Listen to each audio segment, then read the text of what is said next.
Shortly after taking up residence just outside of Carcupe here in Paraguay, we became aware of a farm that was just a couple of 100 metres down the road where we could source our fresh milk, cheese, eggs, fruit and veggies. And in that time, we've become friends with Michelle, who owns the farm. Today, we're at a introduction day. Michelle is announcing a course that she'll be running here on her farm, and it will encompass everything that you need to know in order to make a go of things on a farm like this. Michelle comes from an incredible background of farming. She's originally from Switzerland, and she has intergenerational relationship with everything to do with farming and animal rearing and cheese making. She's absolutely an encyclopedia of information. And when you visit her farm, you can see that everything just works like a Swiss clock. Although we have had some experience with animals and growing things back in New Zealand, we acknowledge that that's a world away, and the way things work won't necessarily translate to this new country.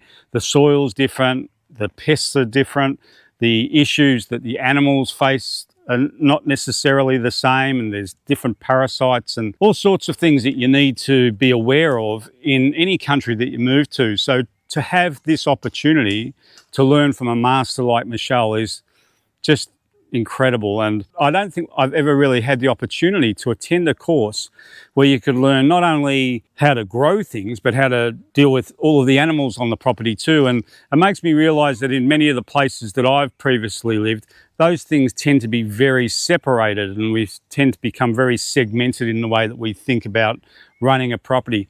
And when you think of the really extreme scenarios, in some places now you can't even own a chicken, so go figure. But in this country, at least for now, things are wonderful. You can have that property, you can have your animals, you can drive a bore if you need extra water. There are really no real impediments to making a go of things here. I guess the big missing piece for a lot of people is just knowledge. Thankfully, we're blessed with having people like Michelle who will be able to help us in that journey. So we feel very pleased and relieved to have that level of support and guidance, and really looking forward to perhaps making a few more videos as we go through the course, because there's going to be so much to learn and share. And I think it's going to be a blessing for anybody that's thinking of coming to Paraguay or anywhere else.